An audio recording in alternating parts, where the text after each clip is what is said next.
Again. Yep. All right, speeding, cameras rolling. Todd Meehan, let's gavel this to order. I appreciate you joining me here. We texted a bit. We've done a few podcasts, and we've approached them in various different ways.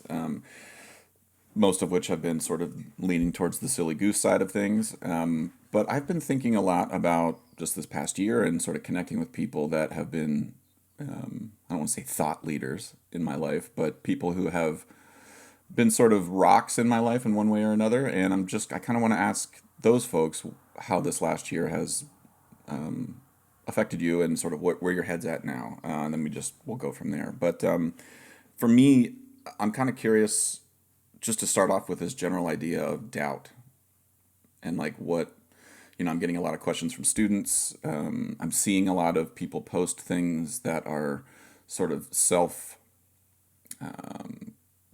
what are they, diagnosing the reasons for your doubt and trying to find all the reasons why you have this doubt without actually addressing what it is that might be in your control. And so I'm someone who's always had a lot of doubt. My hands have never been the best, and we joke about it all the time. But like, I've always been the guy that's like, when Jason has to practice for 1 hour, I have to practice for four. And like, just the reality of that is that there's like doubt in my head. And I kind of like, before we get to the current Todd, like, for you as a student, I don't think you and I've ever talked about this. What were some of your like freshman, sophomore, junior, senior moments where you had moments of like real, uh oh, as a student? And then we can work our way towards founder and director of Liquidrum and sort of what your doubts are within that context now as a 44-year-old man? 44. 44. 44-year-old man. Yeah. Yeah.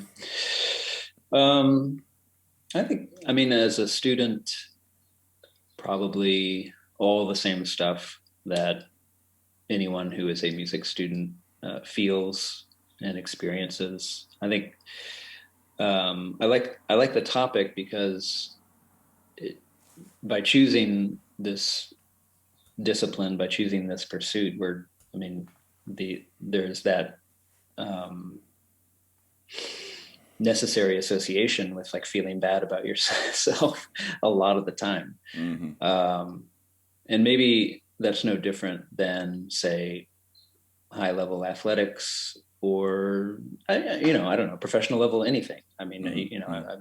I assume that we would have that self doubt, but I don't know, music seems to perhaps expose it more frequently. Um, so whether we're kind of self diagnosing in the practice room, or putting ourselves on stage or in rehearsal with our colleagues and professors, or in actual performances, it's Mm-hmm. I think that voice is always there. So um, yeah, I had that, still have that, but certainly had it as a younger player. Um, Like as what it in specific though? Like what do you remember any moments of like severe, like, man, I actually don't know about this. um, never never sort of crippling. I think it happens on a lot of levels. I think Mm-hmm. it can happen on the level of, I hate playing, soft snare drum in front of people, and Mm-hmm. so I am anticipating that that's going to quickly go off the rails if I have to do that. Mm-hmm. And then there's oh, I'm about to graduate, and I don't have any job prospects, so I Mm-hmm. guess I'm going to keep going to school. Um, and I don't know, if ever something will come up that will keep me employed and doing this thing Mm-hmm. that I think I'm supposed to do, or I think I love doing. Mm-hmm. Uh, so I think, yeah, both as a player and also as a person within the field, and then even, I mean, every stage of this, I'm sure you experience the same thing. It's a new version of the same doubt. So early years of teaching at Baylor, do I know what I'm doing? No, I don't know what I'm doing. Am I leading people astray? Should I be here at Mm-hmm. all? Um, to starting any new thing. So I don't know. I mean, I do feel like you get more comfortable. I've gotten more comfortable Mm-hmm. with the doubt. I've gotten plenty comfortable with being able to tell my students all the things I don't know and that I can't answer. I'm fine with that now. Was that always the case, or were there moments where you were sort of like you felt like you had to hide your ignorance of something Yeah, because totally. you felt like you're the authority in the room, you know? That's right. 26 years old. I'll relate it to something that you know way more about than I do, and that is, as soon as I started the Baylor job, I probably told you this before, but there was this expectation that we have a steel band. Mm-hmm, mm-hmm, Of course, I didn't, know anything about that, so mm-hmm, I had to, kind of figure it out on the fly with help mm-hmm. from. I mean, we did have some outside teachers coming in from UNT, which was nice, Yeah. but still, I had to be involved. I had to be a contact person. I was the drum set player in the Mm-hmm, group, mm-hmm. so like, yeah. So all along the way, I mean, but we're always in those scenarios, right? As teachers, like, okay, if I can stay 1 to 2 steps ahead of my students. Well, that's the thing that like I try to tell my students a lot, but I think they look at me like we used to look at our teachers. Like if you saw your teacher in the grocery store, you're like, oh, you go away, go back to the room, you know. And they don't see you as like they can't see you as just an older version of them, and Mm-hmm. that you were in that exact same chair having those same doubts, and that like yeah, in reality, you're 5 minutes ahead of all of the students in the room. And for the most part, I mean, this is definitely true for me. For the most part, on most all the instruments, my students now have an innate ability that's inherently like notches above my innate ability, just by the default, by the zeitgeist, the way things rep has been in the air now for 15, 16 years. That wasn't in the air when I was a student. And so they're just picking things up quicker, and I'm finding myself being less of a like, let me show you how to do it, because like Mm-hmm. you're not going to really learn how to do it from watching my hands, but Right. I know what I'm going to sound like now Right. before I make a sound. And I think that's not something I knew as a student, and to sort of impart those things to them is really tricky. I'm curious, like for me, the doubt as a student, just to go back to student teacher relationship when you were on the student side, for me, the doubt, there was some that was intrinsic, like I brought it on myself, but then there was the extrinsic sort of purveyors of doubt, which were my teachers and sometimes my colleagues. But studying with Bob was the first time when I actually texted Bob the other day, because I just wanted to be like, I've been thinking a lot about my time at Yale, and I'm really grateful for a lot of things, but just the somebody looking at you and being like, you're not going to play in an orchestra for a living, you know that, Mm-hmm. right? Mm-hmm. And I would be like, well, what do you mean? Like, why do you say that? Like, that's horrible to say. And he's like, well, like I know what it takes to get an orchestra job, like that path. Now you can sub with the Bridgeport Symphony for the rest of your life, and if that makes you happy, then great. Mm-hmm. Mm-hmm. You're not going to win any auditions. Right. And like somebody saying that to me, like, oof. But actually, now as a 41-year-old, it was a really crucial surgical moment of teaching from Bob's standpoint to really help me identify what it is. Like, it was teaching me to say out loud what I knew I couldn't do. Mm-hmm. And I think I was like, I thought I had to say that I could do orchestra. Mm-hmm. Mm-hmm. but, but I think in the wrong hands, that teaching technique can really crush somebody. And so Yeah. how do you as a teacher, is there a moment as a teacher where a teacher, maybe it was Bob or somebody else, that said something to you that was like, whoa, no one's ever said something to me about the way I Mm. see things? And then as a teacher, how do you sort of Mm-hmm. navigate that? Um, when I was a student, I mean, I guess I don't have any. I mean, there was a few moments, in either playing for someone or interacting with someone, a teacher, where I felt like, oh, what I just did wasn't good, and they're kind of letting me know. And not as big picture as, you sound bad on this marimba solo, therefore you'll never be a marimbist. Mm-hmm. But we can take it that way. I remember playing for Nancy Zeltzman as an undergrad, and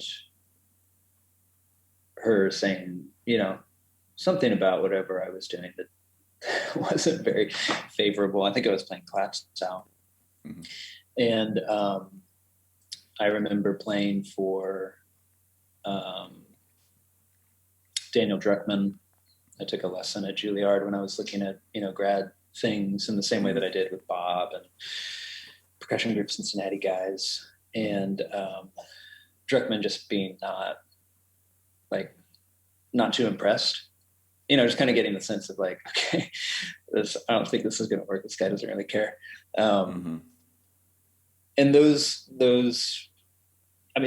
seem like small moments, because I'm sure a lot of people have had a lot of those moments. Like, oh, it wasn't a bad lesson, but just like I kind of felt like I'm doing pretty good in life right now. And then I played for this person that I expected that would be like, whoa, you're pretty great. Why don't you come and do this at my school or whatever? And getting the gut check of like, oh no, they don't see it.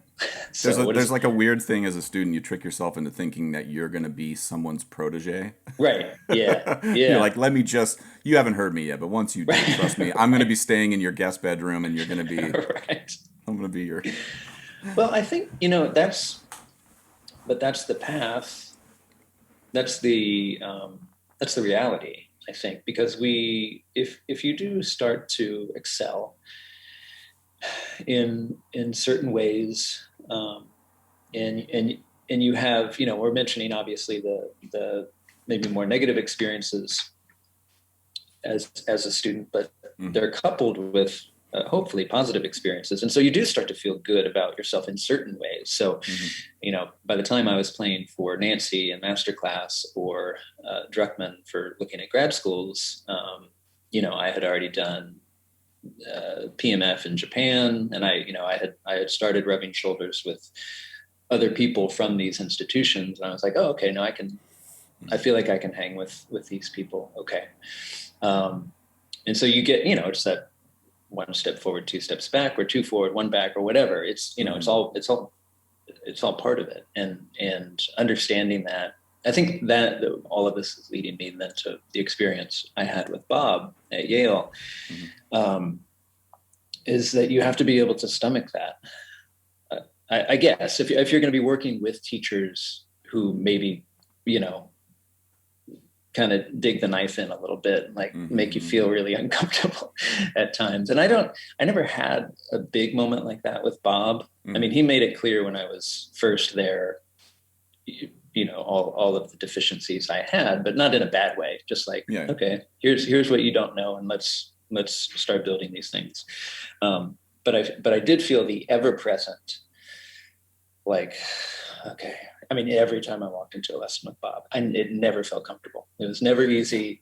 Any time that he called and was like, guys, weather's bad, train's not coming in, I was like, yes. I know, right? Like, sorry. Has anybody? I'm sure that the people who think there's the lore of what it was like or what studying with Bob is, and it's like all at once so much better and so much worse than anybody thinks. Right. The information I got out of those lessons now as a 41-year-old who, in hindsight, was able to take those punches. Like, I think because of whatever life experiences I had, I just was in a position where, and I was the type of person who I knew I was getting away with stuff in my undergrad. Right. The things Bob was saying, I was like, yeah, I've been saying that to myself and just not caring, and that, but yeah, I mean, that anxiety of or he would call and be like, hey, I was supposed to fly to Peabody, but my plane got diverted because of weather, and now I'm flying into Hartford. I'll see you guys in 3 hours. And it's like, that's right. No. We're rehearsing. No, go away. We're locking the doors and turning the lights off and hoping he just walks by, That's right. Yeah. Like, but no, we desperately need 24 more hours before you come here. Please don't come yet. Yeah. So I think there's personality fits for that. And I mean, that's not even a personality fit, because I don't that's just having the ability, as you said, to kind of take those punches. And I had that too. And I've never been, as an adult, I've never been overly sensitive. It just in that at least it took a while, but it all kind of ties into what we're talking about here. Don't necessarily care so much about, what the outside voices say or think about what I've done or not done. Mm-hmm. or who I am. Yeah. Yeah. Beyond like my family, my close friends.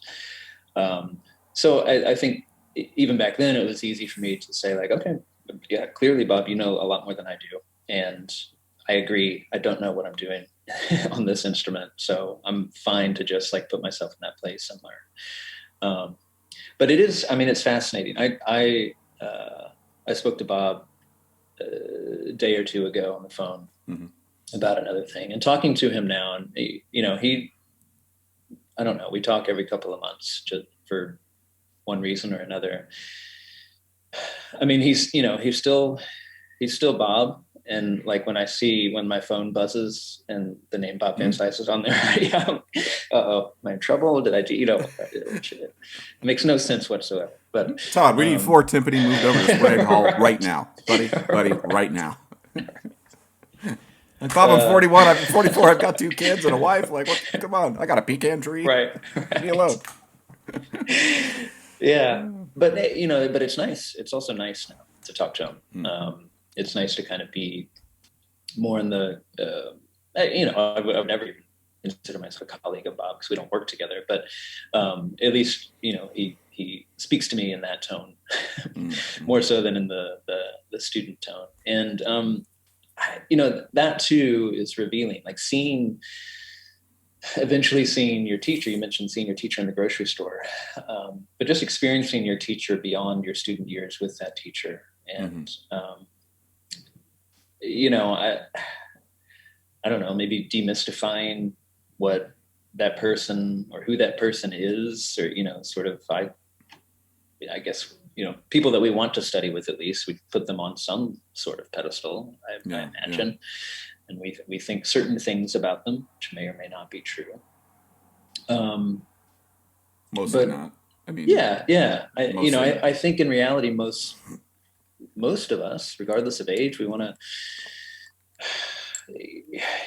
spend time with our families and our friends, and we want to, we have certain hobbies outside of school or work that we want to pursue, and and it doesn't feel like that when you're in the throes of this guy's going to rake me over the coals because my soft snare drum roll doesn't sound good, or because I don't understand time for marimba. And that feels all encompassing. And I think, to tie it back into what you're talking about, that's why it's so heavy, and that's why it's so potentially soul crushing when it doesn't go well. That it's hard to turn that off and then just walk out of Hendry Hall and say like, oh, let's go get a bite to eat. No big deal. I would say one of the things I'm more self-aware of and trying to, again, like I don't want to make it sound like I'm forgiving Bob for something, but I'm sort of able to understand Bob and that, or my teachers now, Larry Snyder included. Yeah. But a particular facet of the type of the environment that was there whenever you were there, and certainly, and I think it's different now because I think he now lives in Connecticut, but was he was commuting a lot. And so it was good in the sense that, we would see him once a month, and it would be an insane, like 3 or 4 days. But because he lived in Hawaii, or he was going, teaching at Peabody. But now as an adult who commutes a lot to teach, I understand why you don't have any patience for people who are late. Right. It's like, bro, I drove 6 hours to get here. You live in a building right next door. Like, I just don't care what you say right now. The line was backed up at the dining hall. I don't care. The line was backed up on I-95 too, but I'm still here 15 minutes early. Right. And I'm exhausted. My back hurts. I'm shredded from just being like this for 3 hours. And then Bob gets off of a flight from Hawaii after 12 hours, comes in and is like going to teach me how to do Beethoven 1. And I'm like, wait, one more time. I had it yesterday, Bob. One more time. Oh, was it right hand? Oh, yeah, double right. And he's just like, you're not going to play in an orchestra, right? Like, and so when I see that comment coming out past the filter in his brain that was like jet lagged and was like, no, don't say that. Right. I've been in those moments, and I'm like, okay, he's a person, and I get it, Yeah. I, the teacher side of that, now at this point in my teaching career, which I've just finished year 18, I don't map that on for students, I don't map it on necessarily to any specific, you know, area within our field. So, you know, whether somebody wants to be an orchestral player, generalist, chamber musician, whatever. You know, unless it's really, really obvious that like, wow, this person has a passion for orchestral music, but is terrible at it. I mean, if that's the case, then we can have a heart to heart.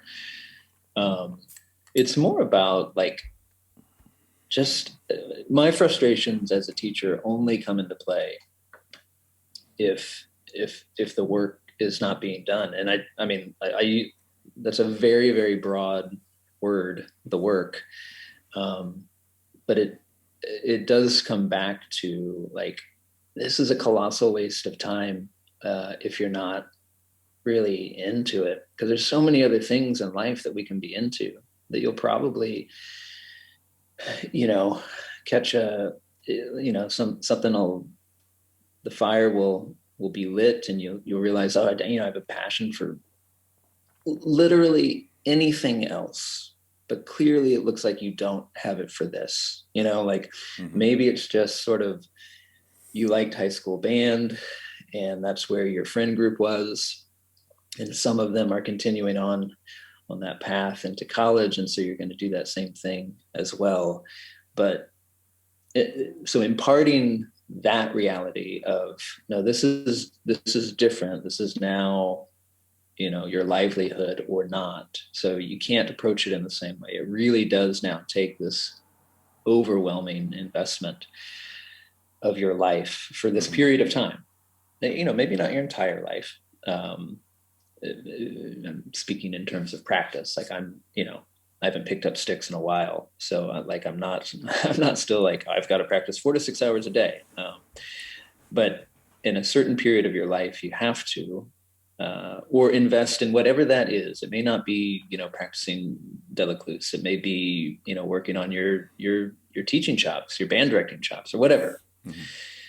But if that isn't evident, that's the frustration I have. So any of those highly uncomfortable conversations I've had with students along those lines is all because of that. I don't care what you want to do. You can do whatever you want to do, but demonstrate that you are putting in the time, the investment. I did a podcast with a friend the other day, and we were talking about the sort of ethics of teaching and what's the buy-in from both parties, and like in an environment where, you know, at NYU, for example, where it's like $30K a semester, and so like there's already a huge buy-in just monetarily speaking from one side, which I think, you know, when I was at Yale my first year there, it was $24K I think, or $22K, and the scholarship thing came in the second year. But I'm not sure, like I felt like I always had the approach of like, I'm paying to be in this room, but like when I'm in this room, it's not like I'm entitled. It's not like I now have everything. You still have to be like, what is this? What is this? What is this? Like, make Joan Panetti kick you out of her office. You can't just go to Yale and be around her and get the same thing from her, get $22,000 worth of stuff from her. Right. Yep. And I feel like I feel like what I'm hearing you say is like, you need to be able to detect not progress on the skill set, like you are now better at this, but like I need to see that your buy-in. I need to tell that you are interested in figuring this out. Right. If you're not interested in figuring it out, you're wasting $22,000 a year. Right. Because there's a process here and I don't have an interest in making you a great steel drummer. I don't care. I'm trying to figure that out for myself, and I haven't yet. Like, what I want you to be is somebody who's interesting and interested. Yeah. You can then, whenever you land in whatever job you're in, you've practiced that skill set. Right. You know, students who will look at the programming at Carnegie Hall or something and be like, well, why is this, you know, they're not programming this, and this, and I want to play Carnegie. It's not fair. I don't get to do that. Or I'm not playing at Lincoln Center. I'm not playing at this concert hall. I'm not playing at this concert hall. You guys are. Why can't I do that? It's like, well, all of the things can be true, but it's also true. The 10,000 hour, like the Malcolm Gladwell thing is, while a sort of a platitude, like, sorry, when you walk on the stage at Carnegie Hall, you have to have your shit together, because there's a stagehand who's right off stage as soon as you walk off there being like, where do I put the drums? Right. What case? Right. Show me. And you're like, I need to go meet my parents. Right. and they're yelling at you, and like that's you have to be good at that, and Right. you get good at that by playing 3,000 coffee shop gigs for free or for tips Right. because the stakes are higher at Carnegie Hall and Lincoln Center. And Hmm. that, for some reason, I feel like that sort of awareness, like I always felt like, well, yeah, I mean, I gotta practice, practice, practice, Right. you know. Right. And I'm curious if you're clocking anything with your students where you're sort of having to remind them that, you know, maybe you're not ready. Maybe you have to Hmm. do a few more pull-ups before you go into a pull-up competition. Yeah. Yeah. Yeah, I do have those conversations, and honestly, they don't always. We're speaking of them happening still in sort of that, as we often have to have these conversations in a deficit sort of way, which Mm-hmm. is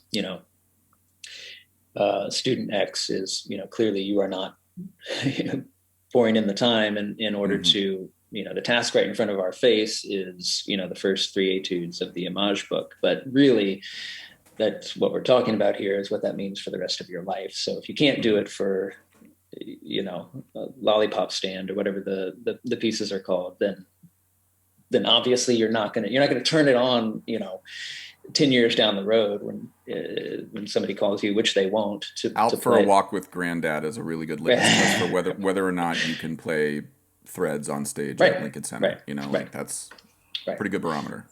So, yeah, those conversations happen all the time on a week to week basis, and there's good lessons and bad lessons in that way. And I think as teachers, one of our big responsibilities is just simply to be honest. Mm-hmm. Otherwise, we're just kind of phoning it in and like, oh, sure, that's fine. Do it again next week. But like, hey, you are capable of doing this in 1 week, and you actually didn't demonstrate that you could. And I know you're capable of doing it. I wouldn't have assigned it to you as a 1 week project if you weren't. You Mm-hmm. didn't do it. Here's what we need to work on to get better at that thing. Not granddad goes for a walk, but Mm-hmm. Yeah. just approaching a task. But the other way this is more rare, but I have a student right now uh, that I won't name, but it happens not in a deficit way, but in the other way, which is the students who do work really hard and are really talented and still have a lot of self-doubt and are Mm-hmm. constantly questioning, maybe like everything hasn't clicked yet. Yeah. Yeah. And they haven't gotten the first big feather in their cap of like winning this competition or getting into this thing or this thing or this thing. But that's also challenging from the Mm-hmm. teacher's perspective. I've had good frustrations of trying to find ways like, how do I communicate to this kid that, like, if they keep doing what they're doing, it's gonna be great. It's gonna be really great. But man, you just have to have some patience with it. Like, Mm-hmm. that too is a challenge. Sometimes I think it's even more challenging than coming down on someone. Coming down on someone is pretty easy. Like, hey, look, these are the stakes. If you don't do it, you're not going to get a job. Like, why are you here?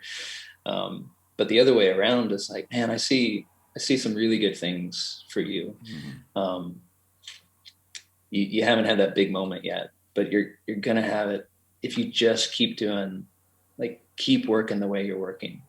Because those frustrations on the student side, of course, can really quickly turn into, well, why am I working this hard if I Right. if I haven't Right. received yet that sort of Right. like level up?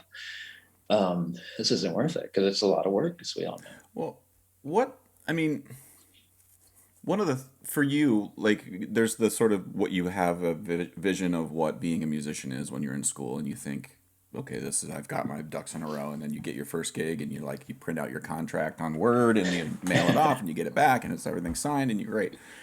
For you, what were some of the things that were come to Jesus moments where you sort of not that like your assumptions were wrong in school, but like now you're the order in which you thought everything was in order to reach that success.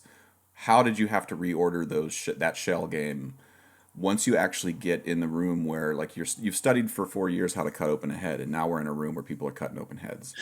Like what for you was the like, whoa, I didn't. Holy crap! I'm glad I did this. Boy, oh boy, am I glad that I had Yeah. this in schooling because turns out this is the most important thing. Right, right. Um, yeah, I think generally the experiences at Yale, but then also very much that bleed into, and this is the gray area because we're sort of students and not students at the same time. The bleed into early days of So, Mm-hmm. I think was probably the most educational Mm. thing that I have experienced, and just how messy it Mm. is. Not Mm-hmm. even not talking, person to person, and things like that. Because I mean, we were all friends, but just like it's not a straight line. Obviously, it's Mm-hmm. not like, oh, we're a group and we're really great, and now all these great things are happening, and we're making a bunch of money. Mm-hmm. It's I mean, you hear this from everybody all over the place, year after year after year. And I understand the frustration of this, but you said something about, playing 3,000 coffee gigs or coffee shop gigs for free. The reality of that, I know, is like, I don't want the world to function that way. I don't want that to Yeah, I be don't either, to be clear. the way it is. Right. Right. Um, I landed on I don't know if you saw the Facebook thread, Casey posting his adjunct position at JMU the Mm-hmm. other day, and there's this whole thing that unfolded What about. I didn't, was it a controversy? I didn't follow It it, was but just I about an adjunct pay. I mean, Casey posted, oh, here's what got the it. job Okay. is, and here's what the pay is, and the adjunct pay is not, it's Mm-hmm. not great, and it should be better, and but it got to the same sort of thing, like, what is right and what is just in the world, and then what the reality is, and we're living in it and trying to fight against it, but also living in it, and like trying to communicate that to Yeah. the younger people, our students, of like, hey, you have to do this, and this doesn't feel good, but also then how do you do that and also communicate, but you also have to stand up for yourself. You also, people will try to take advantage of you. So if somebody Mm-hmm. books you to play their wedding, and gives you the whole, like, this will be a great experience for you to play marimba for 2 hours, and that's your pay, obviously that's not, then you shouldn't take that gig, Mm-hmm. in my opinion. But obviously, early days of anything, so early days of So was mostly that, right? So it was coffee shop, small art gallery, driving across, driving to Chicago to do this thing, Mm-hmm. none of which really pays any money. And all of it teaching the stuff that we of course weren't learning, that we weren't intentionally learning in the practice room, the Mm-hmm. things that have nothing to do with the xylophone solo and Village Burial of Fire, right? Mm-hmm. um, and how hard that is to navigate all of that, just as you mentioned, like, if you get done playing at Carnegie and step off the stage, then it's like go time on the logistics side. Right. Right. How do you keep a million notes in your head and play all of this crazy music, and but then probably more importantly, treat the presenter with respect and be a professional in the green room, and Not know, complain about the food and yeah, and know how to pack a mm-hmm. truck, and know how to drive when you're sleep deprived. And I hate all that. Well, I don't hate it, but I hate that it's like, oh, that you have to, that stuff is hard. It's not easy, or it's not fun. I don't know if it's, for some people, maybe it's not a challenge, but that's not the fun stuff. That's not what we imagine our careers to be. It's one of the things that, I mean, I've been thinking about this too, and I mean, my position at NYU since day one in 2005 was adjunct, and there wasn't the sort of societal critique of adjunct positions at the time, Mm-hmm.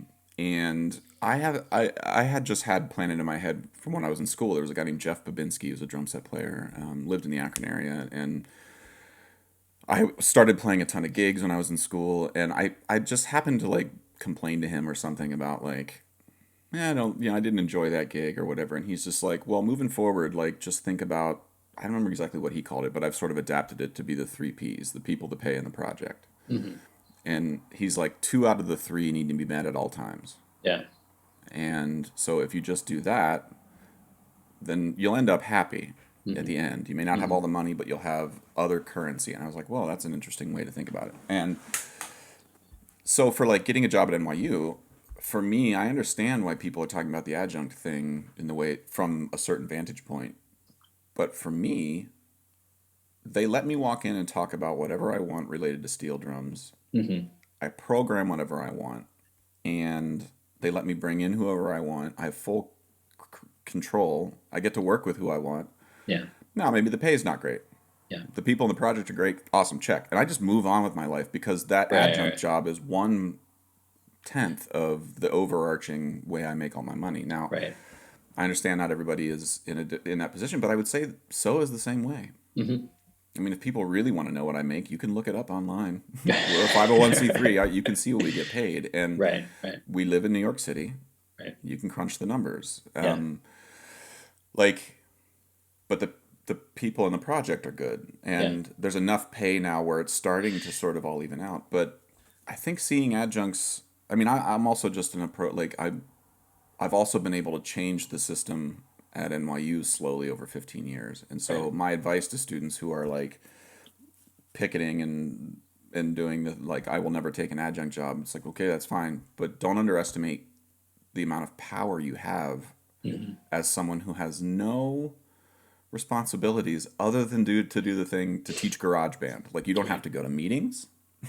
Now, they can fire you at any given moment for whatever. Sure. Yes, but with everything in life, there's a roll of the dice. Right. And I think also for me, I have to accept partially that that's a reality because I don't want to get my doctorate, Right. which Yep. means I'm never going to be in running to teach at Baylor if you ever retired. Hmm. Even with my career as it is, my application comes across the desk at Baylor and they're going to shuffle it to this pile because I don't have a doctorate. And that's a reality. And that sucks too. That's a systemic thing that stinks for a lot of people. Hmm. But I think it's some of the realities now as a 41-year-old that I'm willing to swallow and chew on and try to Yeah. change from the inside in small ways. Yeah. I think the adjunct thing is the thing that makes it really tricky is because, and I'll use Baylor as an illustration of this. Chris Size, by the way, just announced his departure from Baylor. He'll be Mm, leaving us. sorry to hear Um, that.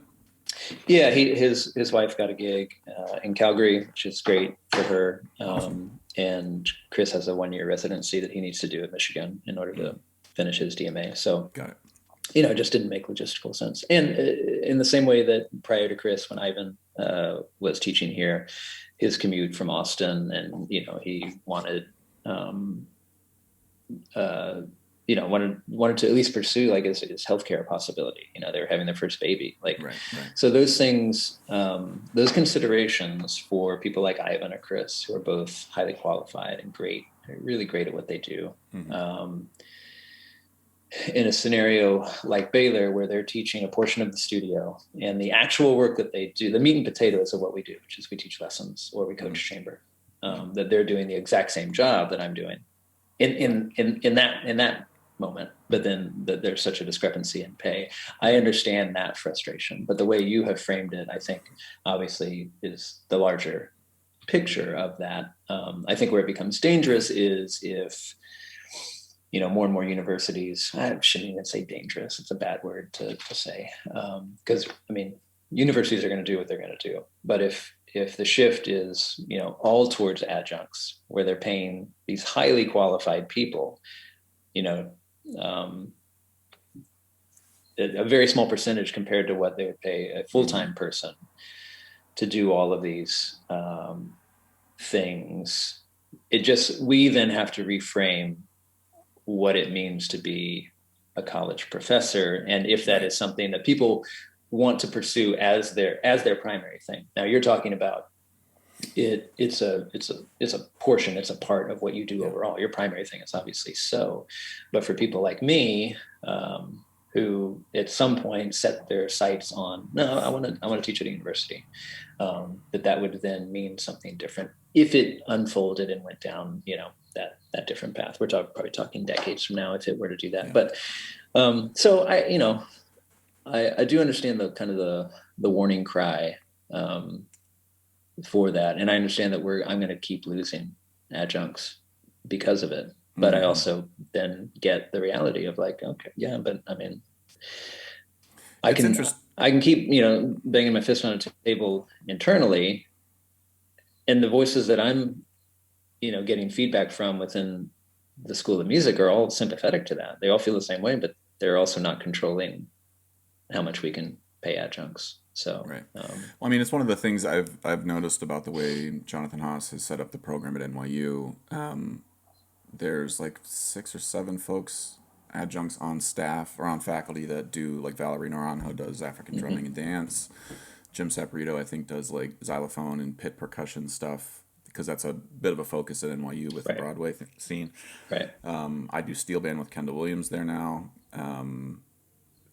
And so like there's like Sean Statzer teaches like improvisation and vibraphone studies and things. And so like Jonathan, I feel has done a really good job of he's very aware of where his skill set stops, and then right, he brings in people to sort of have like tap directly into that vein, which I think over the long haul has given students more of a like I don't want to say a diverse education, but like you've gotten cleaner information in all of these fields rather than right, getting it distilled through one professor who has tertiary information of everything. You know right, what I mean? right.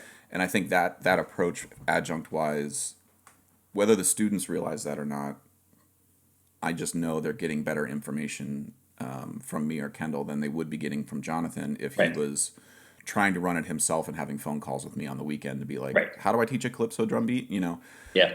Which is common, and again, no value judgment there because I think that happens a lot. And Right. but I think Jonathan has done a good job at NYU. But again, the warning cry is noted, and I just think this stuff manifests itself differently at every school too. I That's mean, right.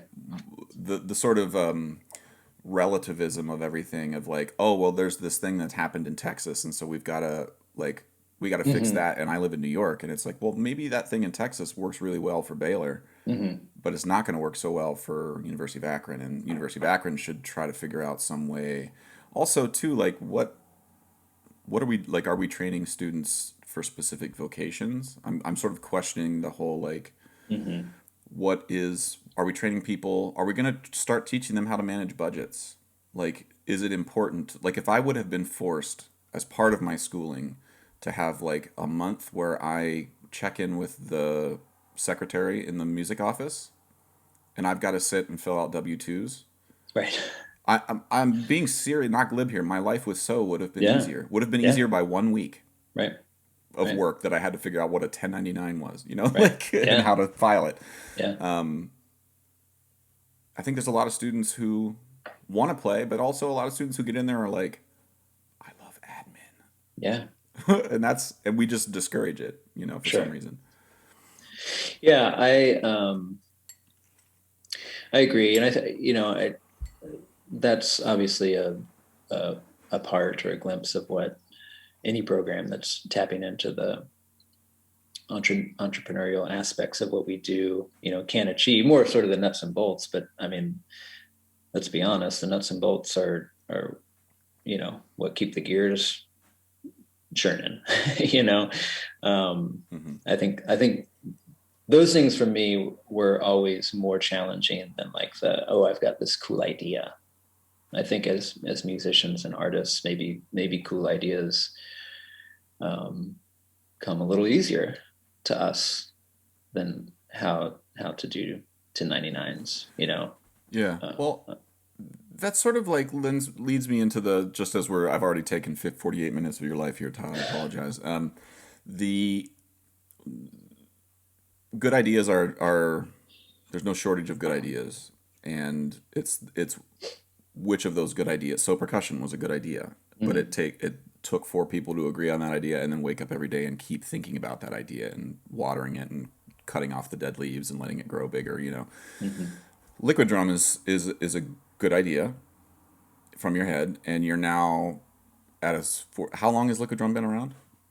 Um, I don't at this point even remember when it started, but I mean, at least 4 years, probably 4 or 5 years. Yeah, I feel like you started Liquidrum similarly to the time that I started my podcast, which was like 5 years ago. Yeah, And let's call it five. let's call it five. 5 feels good. Half a decade. Yeah. what have you learned now, a half a decade in, about this good idea that you had, and how have you noticed it sort of evolve over the last 5 years? Um, I still believe it's a good idea, uh, which is kind of that's key for me. If I didn't, I would no longer do it.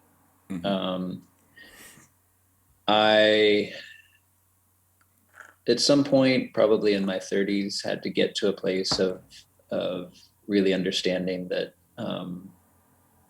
especially bigger projects are going to take me a long time, and that's okay. That none of it I'm seeing as like an in and out thing. Like I'll put this thing out and then I don't have to do anything to it, and it's just going to be amazing for like that. Mm-hmm. Um, it's a super slow burn. Part of that is just lack of time that I can dedicate towards it because Mm-hmm. I have a full-time job, and when I'm not doing that, I'm doing stuff with the family. So there's going to be times when I can put attention into it, and there's going to be a lot of times when I can't. Um, but I still believe in it. I think there's a lot of things I still want to do with it. I think some of it is trying to figure out, like at the beginning, it was um, it was just videos, which wasn't then. I mean, that wasn't even a thing. Not that videos weren't a thing, but like Mm-hmm. me putting out videos is not a company. it's just me Right. putting out videos and putting Right. a logo on it. So that wasn't a business at that point. Mm-hmm. But having now a handful of products that I'm responsible for, um, continuing to figure out how those things can facilitate and take care of the idea to allow it to keep going, to allow me to get back to the more creative parts of it. And so I'm not there yet. Like I think there's um, I think there will be a point when I kind of build whatever inventory of whatever thing out enough that it will be kind of uh, a machine that can churn along without me doing a Mm-hmm. ton of stuff on that end of things, like Mm-hmm. just trying to figure out, like, okay, yeah, I've got, I just put out Sean's book, at the Mm-hmm. end of last year. Um, trying to figure out, like, okay, how do we put enough attention into that to get the thing moving, to get it known enough so that it's like, it's every year it's going to sell what it needs to sell to make Sean happy, and to Mm-hmm. just Mm-hmm. have his literature out there, and also benefit what it needs to benefit for me, like Trump. Um, uh, or, what that might eventually be if, for the steel drum uh, uh, method you have talked about, Mm-hmm. or what that would be. I'm talking with Jihei and Eric about, Mm-hmm. their book, their music. So whatever those things are, and then my own stuff.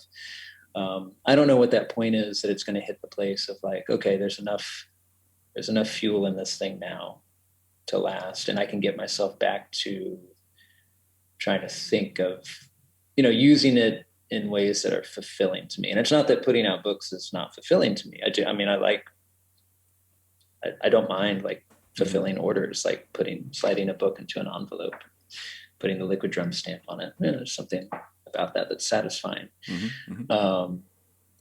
But I'd love to free myself up in order to do other things with it. Now, one might say, well, okay, then the next step is easy. You hire someone to do the more menial tasks of that. Well, just to But pause for 2 seconds here. Sorry to interrupt, but this is where the argument of, like, well, just pay adjuncts more. right, It's like, right, yeah, I mean, it's the same thing as saying, well, just hire somebody. It's right, like, well, do you yeah, have 30K? yeah. That's right. That's right. Do you That's know what right. payroll taxes are? Or I'm sure this was the exact same thing with, at whatever point in the evolution of which happened well after Oh yeah. after my time. I don't know if well after my time, but when you guys were able to actually hire people to do all the stuff Mm-hmm.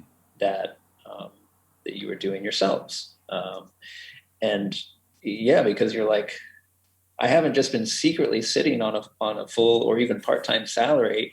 So what am I going to do with this money? I don't, gosh, no, I'll keep stuff in the envelopes. I think this is a good idea. Yeah. It's not there. It's simply Yeah. not there.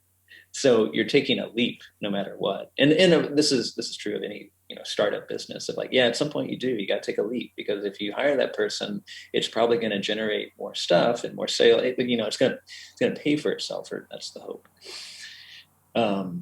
So yeah, the one thing I come back to is that I still really enjoy it. I enjoy that it's a thing. I enjoy that it's there for me. I enjoy that it's there for other people. I enjoy that people still contact me and say, hey, I've got this book idea or music, maybe we could partner on this. So that's what it's doing right now. But my hope is that I'll be able to write it for as long as I am doing anything professionally. I don't see, there's no reason why not. I mean, I've mentioned the Malcolm Gladwell 10,000 hours thing, and when you talk about a slow burn, I'm starting to think about like everything in my life, whether it be a podcast, whether it be a book I'm reading, or a So project, or an idea at NYU. That is a big idea, like, and not a like, I would like to program this panorama tune in the fall, but like, Right. I want to have my students at NYU have an experience in Trinidad Right. that involves, okay, that's not something I can do by tomorrow. It's like every idea you have is a fuse, and when you light that fuse, it's going to take 10 years before it blows up. Mm-hmm. And so the longer you wait to light the fuse, it's like no matter when you start, it's like my podcast. Like I wish I would have started the podcast when I felt like I wanted to, which Right. was like 3 years prior to when I actually did, Mm-hmm. because I'd be 3 years better at talking to people now. And so now I'm just like, well, the fuse is lit. I'm glad I lit it when Trump got elected, because I had to light something on fire. Right. Right. But now it's like, okay, the fuse has been burning for 5 years. I now have a better idea of. I'm like, my podcast started out at 3 hours because I thought that's what I wanted to do, and Mm-hmm. now I'm basically like an hour to an hour and 15. Yeah. And it's like I've learned that about myself. For you, putting a potato on a vibraphone video or snorkeling in that fountain, Mm-hmm.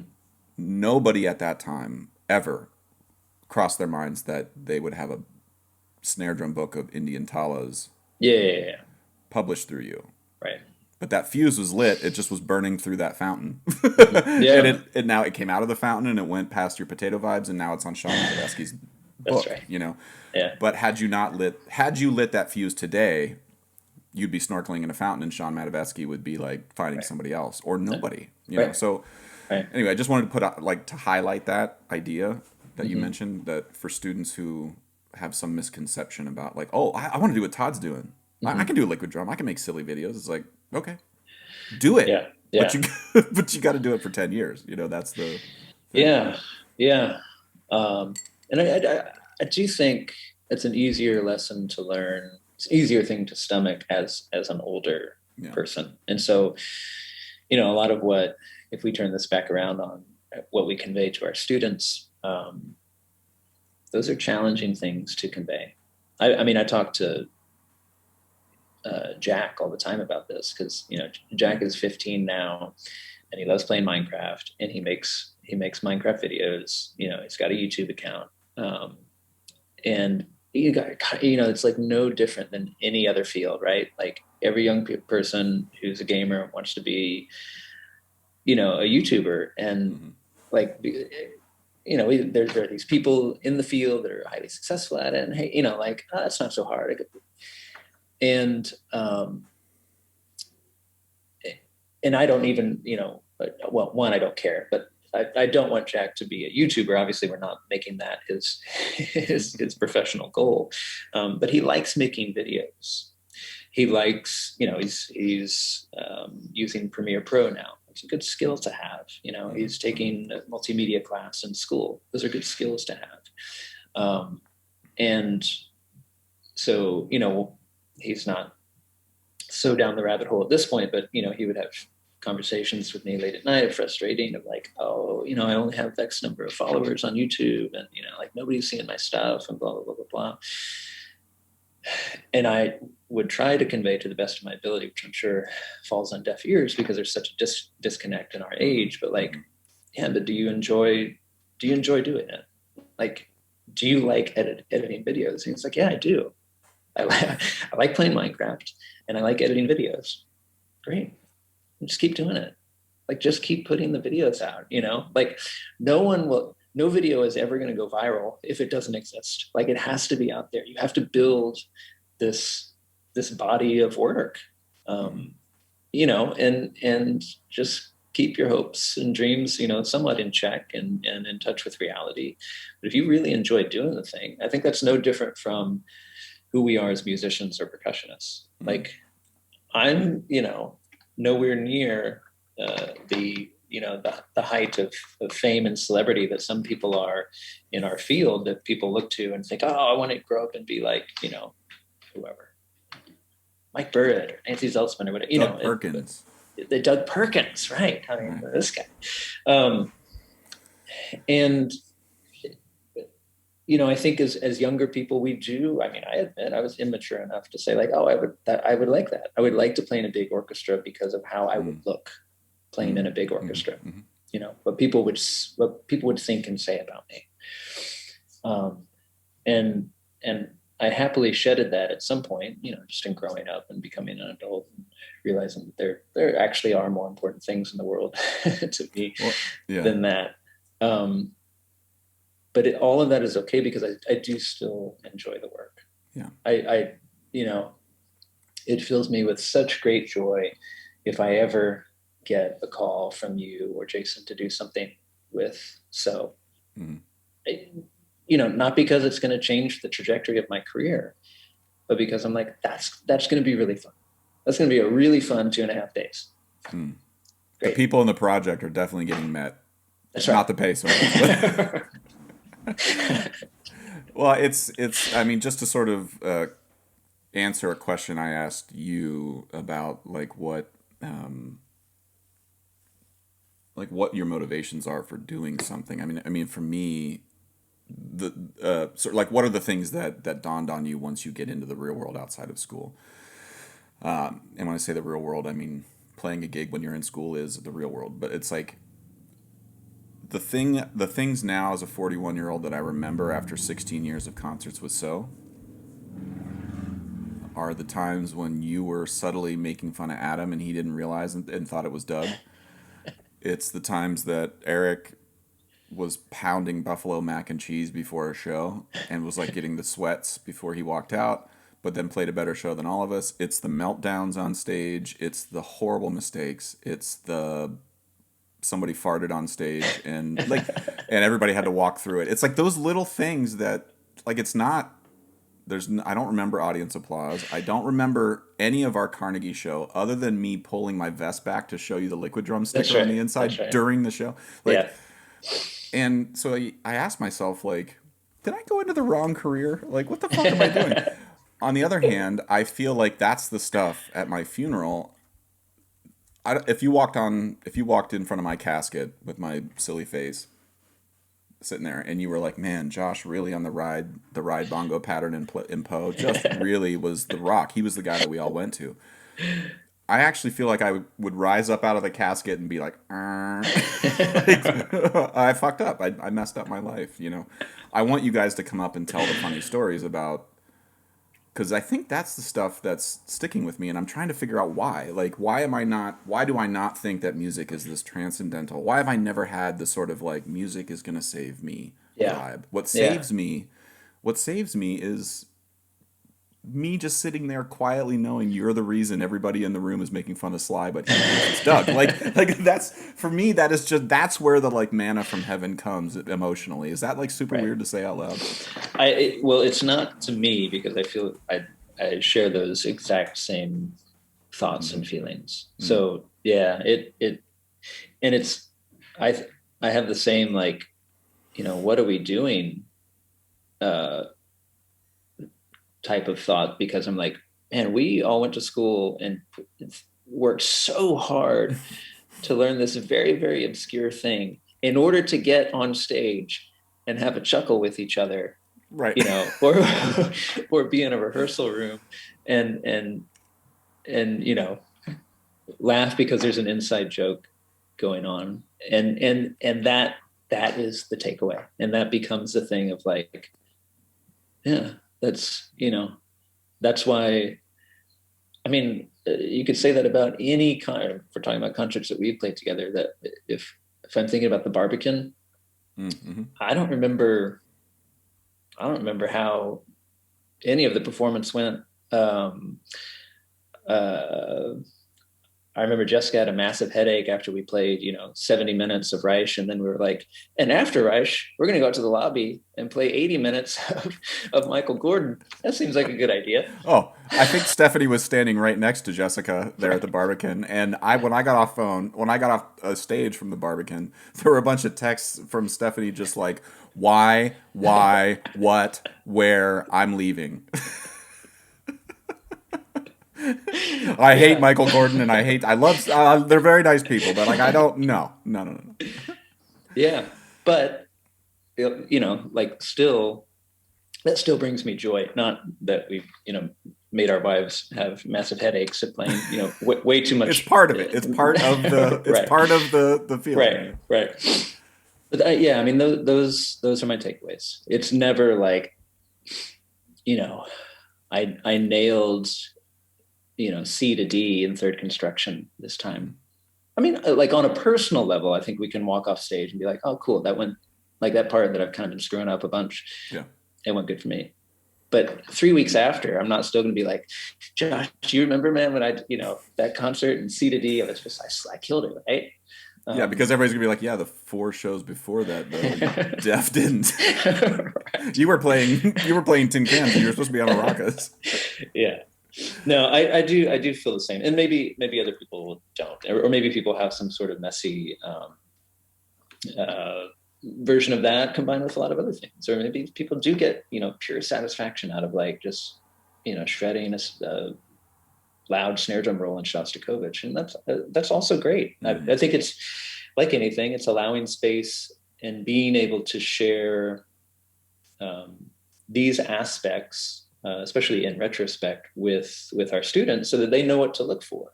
So that it's not. I know as a student that I thought there was one target, and the target was play poor game best with all the right notes at 126 every single time. Have the ability to do that. Yeah. And that just has such a small part to do with the actual reality of life. Well, you have to be able to play porgy and bess. You have to be able to talk to the business manager respectfully at the orchestra, who has no idea what porgy or bess or Gershwin is. You have to be able to play porgy and bess and get along with your colleagues and convince them to like you enough that they give you tenure. Mm-hmm. And they vote to keep you around. And then you have to keep that work up so that 25 years later, you're not reading a newspaper lamenting your choices in life. Yeah. Like that's the excerpt you're preparing. Right. Yeah. So, because how many people, I mean, there's proof out there. There's people how many orchestra sections have you walked into where like, you're like, did somebody sleep with somebody's wife in here? Like, why are you guys looking at each other like this? And right. I just feel like I'm curious what their memories of concerts are, and I feel like the older I get, I'm very grateful that I feel guilty that I should care more about the ride bongo section enough to like keep focused on it and not pull my vest back. But for some reason, I felt it was more important, and I stand by it. So, well, Todd, I've taken an hour and 5 minutes of your life, and I enjoy it. I enjoyed it. I'm really grateful to get to talk to you, and I hope that we can cross paths sooner than later now that the pandemic is sort of easing and restrictions are. Is your daily life sort of returning to some normality? Yeah, some normality. Luca doesn't turn 12 until next Sunday. He turns 12 on Sunday. So he's the lone member of our family that's not vaccinated. So we're still somewhat cautious. He's still masking up, and we do too. Honestly, if we're going into a Yeah. crowded area, I'm just so used to it now, and I'm like, Right. you know what? I haven't been sick in like 16 months. So this is pretty great. Yeah, just the old standard rhinovirus. I'm glad to not have dealt with that. Yeah, but otherwise, yeah, things are generally pretty. It's Texas. It's we never the state never took it too seriously to begin with, right? Well, I will say I've been, I follow you on social media, and Luca, I don't have kids, but every time I see you guys, you posted some video. Oh, Luca had a basketball game. I think this was Yeah, probably months ago, yeah. and I just think to myself, like, I think I'd be a bad parent of Luca because every time I would see him, I would just be like, "What do you want, kid? You can't possibly do anything wrong. Like, you just have that look on your face. Everything about him, he just is like." Am I wrong? Is he just like a total hellraiser? Oh no, he's great and he's adorable, and he uh yeah, I mean the basketball thing was wonderful because he's like 3 feet tall, so I mean, Jack's great too. Don't get me wrong. I'm a big fan of of Jack. course, yeah, the Jessica's different lovely, but Luca, I just feel like Luca may be the one citizen in the country who can just get away with murder and robbery. right. I mean, what are we gonna do? Look at him. Yeah, that's probably true. That's probably true. Hopefully, he uses that to his advantage in the future. He's like one of those quiz show contestants who's like a hitman for the Russian mob his whole Right. life. All right, well, Todd, I've been creepy enough about your youngest, and it was great to chat with you. Please give your family my best, and much love to you. I hope to chat soon. Will do, my friend. Thank you. All right, thanks, buddy. Yeah. Okay, I hope you enjoyed that conversation. This podcast is brought to you by Liquidrum, liquidrum.com down in Waco, Texas. My good friend Todd Meehan runs an amazing percussion company down there. Great merch, great content. Check him out, liquidrum.com. Also, Kyle Dunleavy, dunleavypans.com, DUNLEAVY pans.com. Kyle Dunleavy makes and builds all the steel drums that I perform and teach on in So Percussion, as well as at NYU and Princeton. He's an amazing tuner, builder, just a really nice guy, very dependable. Check him out. If you are interested at all in steel pan advocacy, want to learn more about the goings-on in pan in Brooklyn, check out paninmotion.com. My good friend Kendall Williams, Jerry Guy, Trisha Guy, and Arisha John run an amazing organization called paninmotion.com. Check them out. And finally, Alejandre Mirage runs an amazing clothing apparel company in Brooklyn that is steel pan centric. You can check him out at mangochow, CHOW, clothing.com. I own a bunch of his shirts. They're amazing, very stylish, beautifully made. Check them out. mangochowclothing.com. Okay, hope you're well. Talk to you soon. Bye.